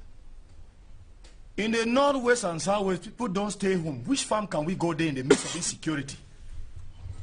Can you practice effective agriculture with whole? J'ai eu le master's en droit. Vous? Oui. Et je rentre au village chez moi pour battre avec mes petits sœurs sur les petits champs que mon papa a laissés avant de mourir. Parce que le chef d'État a dit qu'on rentre au champ pour pratiquer l'agriculture. Depuis l'école primaire jusqu'à l'université, on n'a jamais eu une matière appelée agriculture dans la salle. Je commence où? Ceux qui sont en train de créer ce désordre, en train de lutter, les sécessionnistes, c'est les générations sacrifiées de ces genres d'actes. Je suis entouré par les professeurs de l'université qui sont venus pour l'amphi, pour faire le cours magistral. Nous sommes ici pour la politique. Après toutes ces analyses, ce qui m'intéresse, tant qu'un homme politique, qui peut voter pour moi à cause de tel bon programme d'action, ce qui m'intéresse. On a besoin de parler d'industrialisation.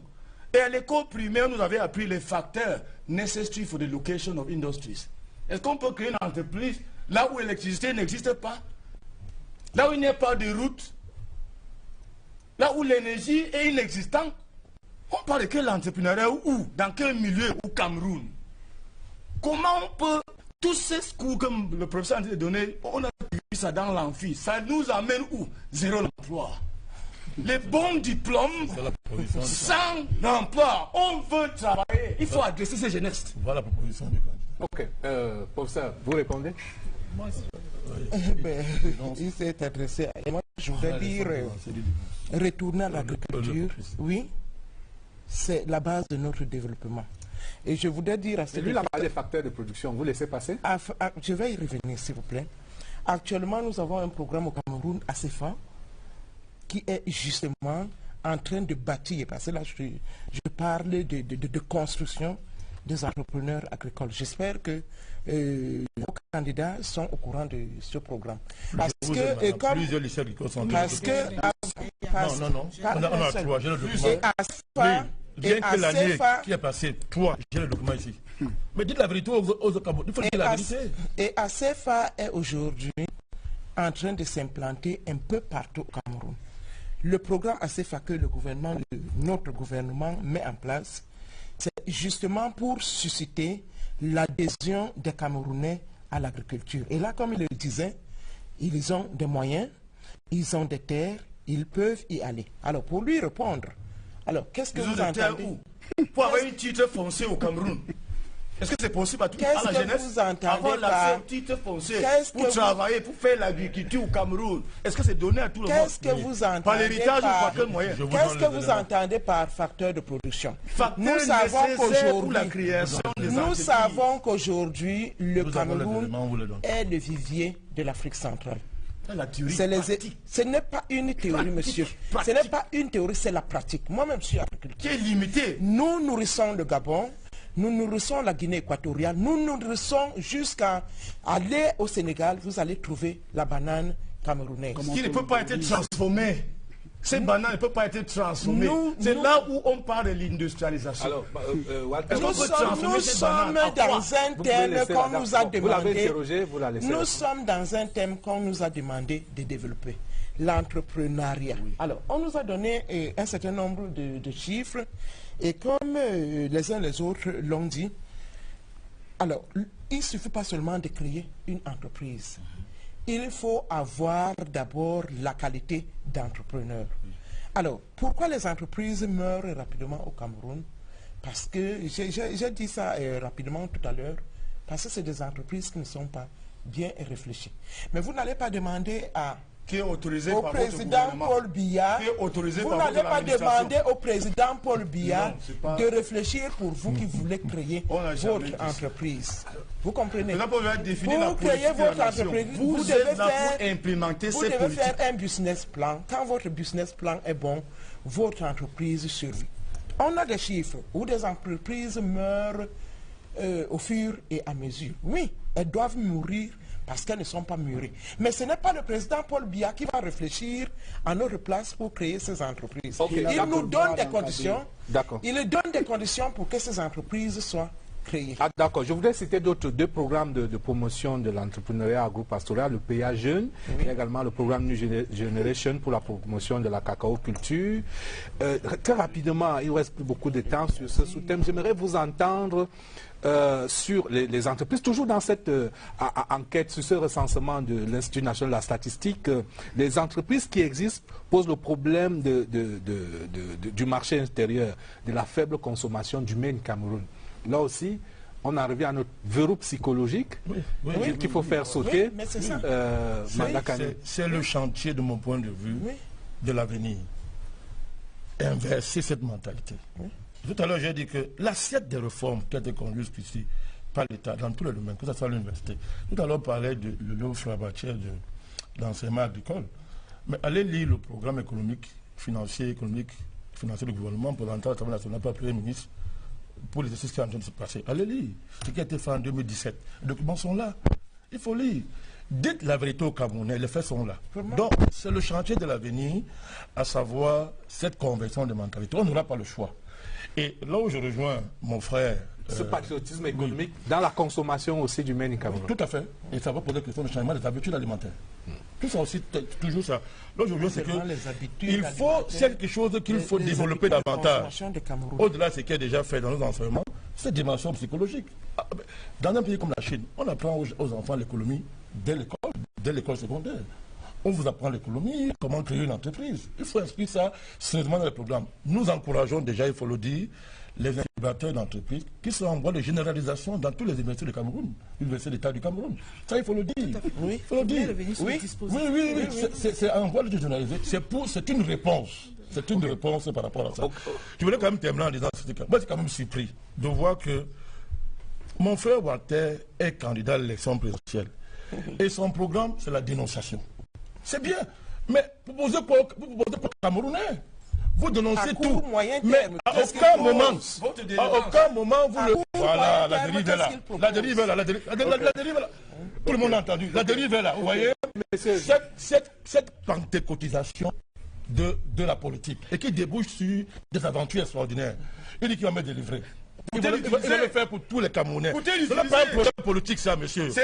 Vous avouez devant tout le monde que vous êtes incompétent. Vous dénoncez très bien. Vous ne proposez rien. Quand on dit proposer, vous allez transformer le Cameroun en une gigantesque église de délivrance. Voilà le projet politique. Monsieur Banda, ne tapez pas trop. Monsieur Banda. Voilà la dérive. Monsieur Banda. C'est important. Important pour les gens qui nous regardent. Merci. Voilà l'offre politique d'un candidat.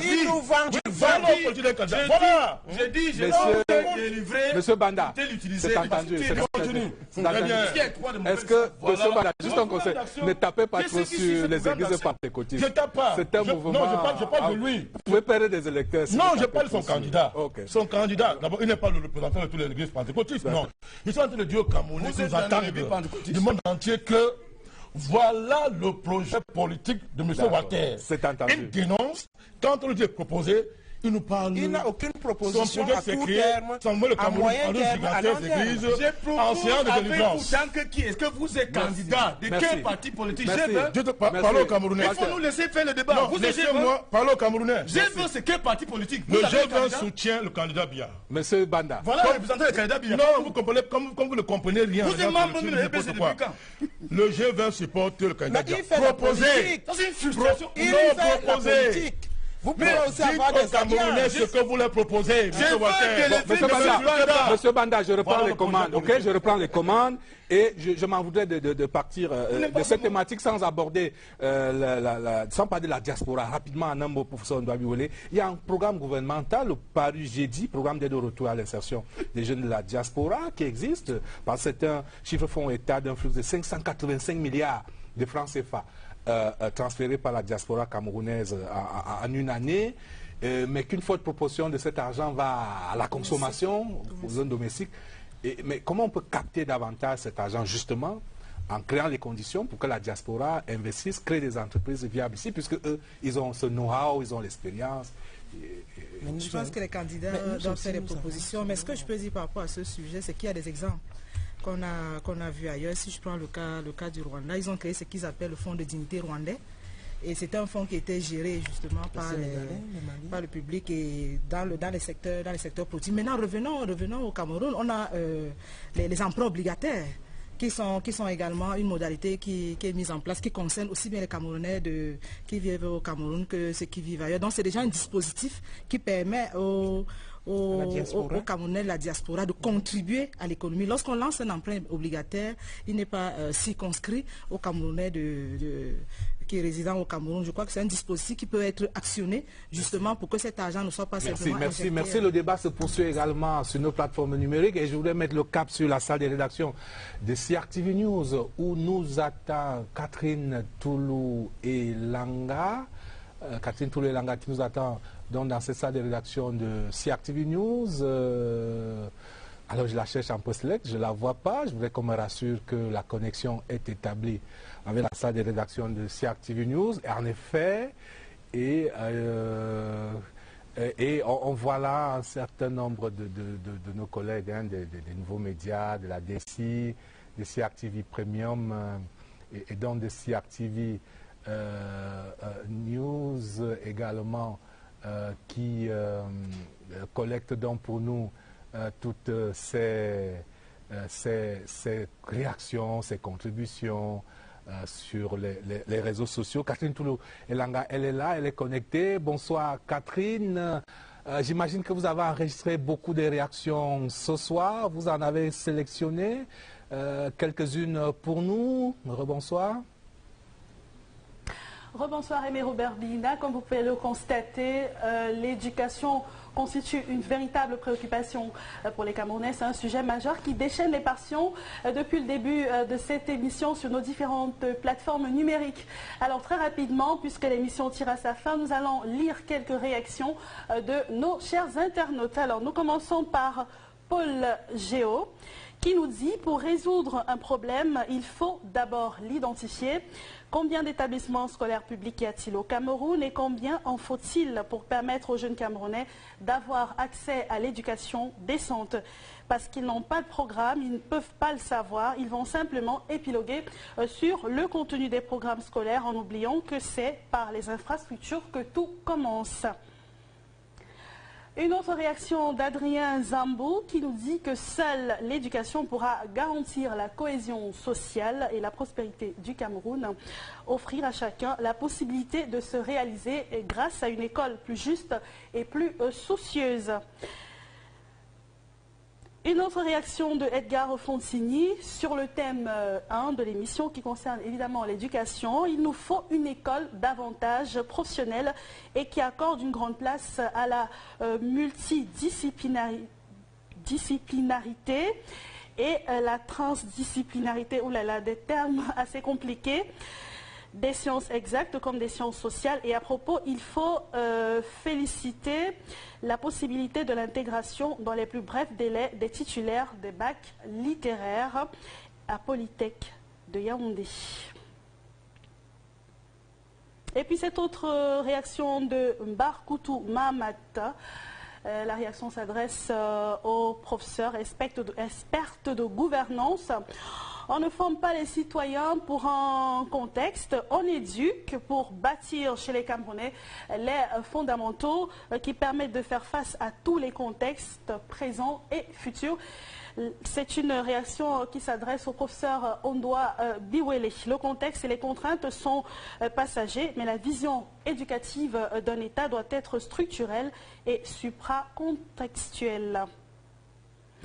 Aline Garcella-Bissa nous dit « J'ai une simple proposition. Alors commençons à enseigner l'histoire du Cameroun aux Camerounais et puis le reste viendra seul. Voilà le problème de l'école au Cameroun. » Voilà, Aimé Robert Bina, les réactions de nos chers internautes qui sont toujours en direct de Facebook, CRTV Web. Là, vous avez relayé des réactions, mais y a-t-il quelques questions de quelques internautes à adresser à certains de nos invités ce soir? Effectivement, il y a quelques questions que nous avons pu sélectionner pour l'émission ce soir. La première est celle de Pierre Chamberlain qui demande « Que propose le RDPC pour améliorer l'éducation au Cameroun ?» Je pense que la question est adressée au professeur Fridoline Nanga. Elle a noté, peut-être pouvez-vous relayer toutes les questions et puis nos invités vont répondre en un tour de table. D'accord, alors je vais tout simplement reprendre la première question. Que propose le RDPC pour améliorer l'éducation au Cameroun? La seconde question s'adresse également au professeur Fridolin Ngononga. Êtes-vous fier de notre école aujourd'hui? C'est une question qui a d'ailleurs été posée à l'entame de l'émission par vous, Aimé Robert Bina. Et voilà, on va d'abord se contenter de ces deux questions. Alors vous répondez, madame? Vraiment en un mot. Hein. En un mot, qu'est-ce que nous proposons pour améliorer l'éducation au Cameroun? C'est ce que nous faisons actuellement. Nous allons professionnaliser et améliorer cette professionnalisation pour la grande employabilité et l'insertion des jeunes. Parce que la finalité de l'éducation, c'est l'emploi.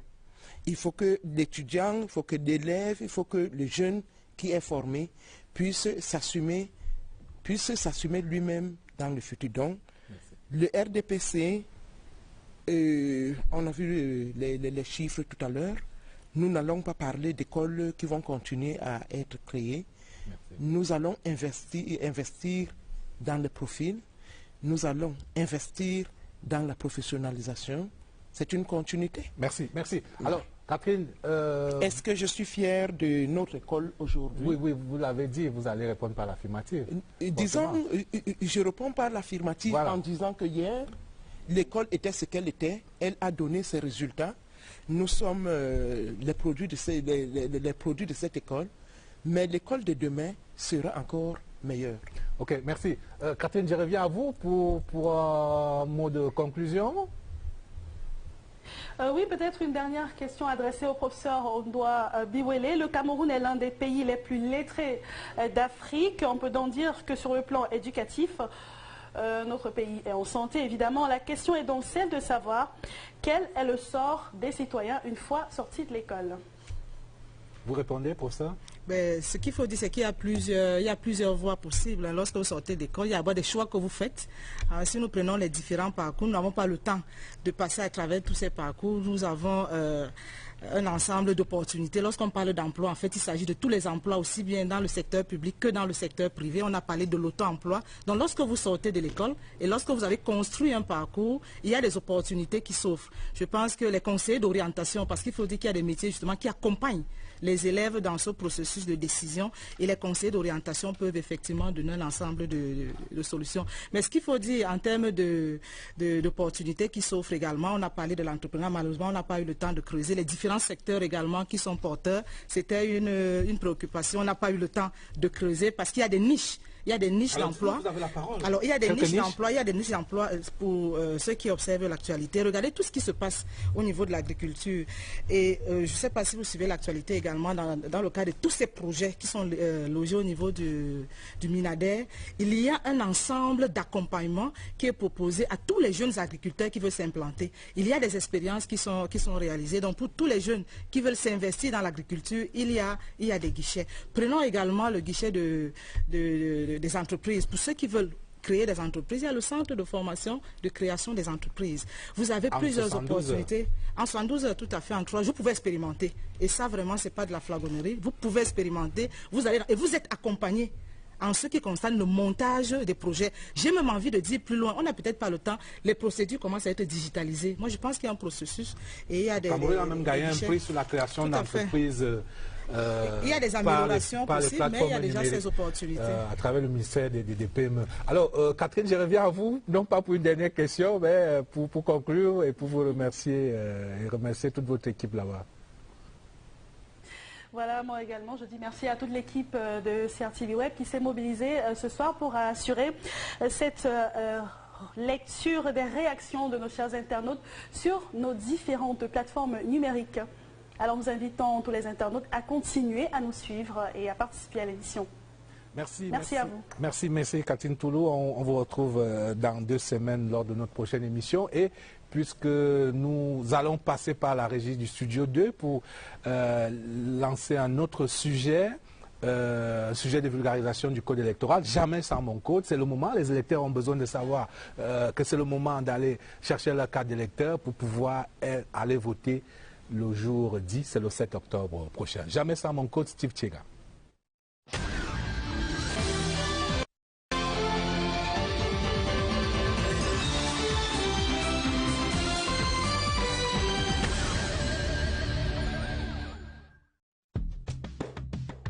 Du texte de loi à la carte d'électeur qui fait foi, c'est un visa pour les urnes.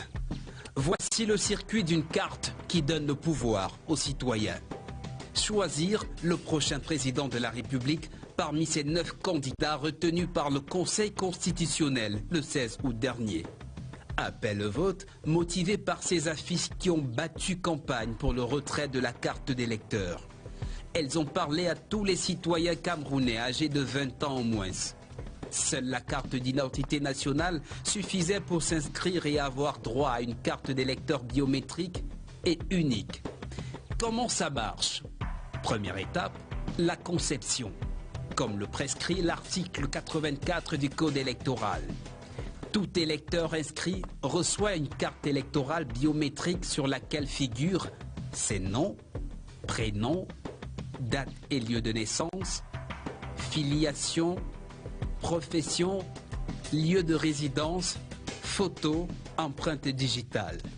Des données biométriques qui rendent la carte unique et permanente, notamment l'empreinte digitale reconnaissable par ses crêtes, les deltas, les bifurcations et les terminaisons. Chaque empreinte possède jusqu'à 90 points de ce type. Et en cas de renouvellement des cartes électorales ou de nouvelles inscriptions sur les listes, la distribution des cartes a lieu dans les 40 jours avant le scrutin du 7 octobre.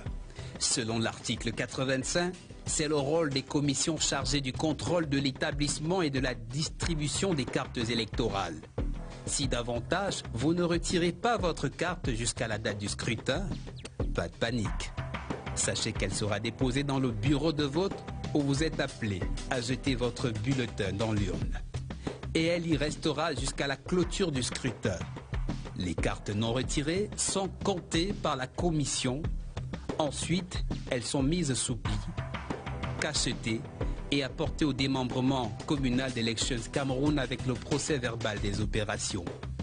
Et si vous avez des questions, d'autres difficultés à retirer votre carte d'électeur, Elecam est connecté à l'instant avec le message de sa campagne vers les urnes. Votre carte d'électeur, c'est votre pouvoir. Bon à savoir.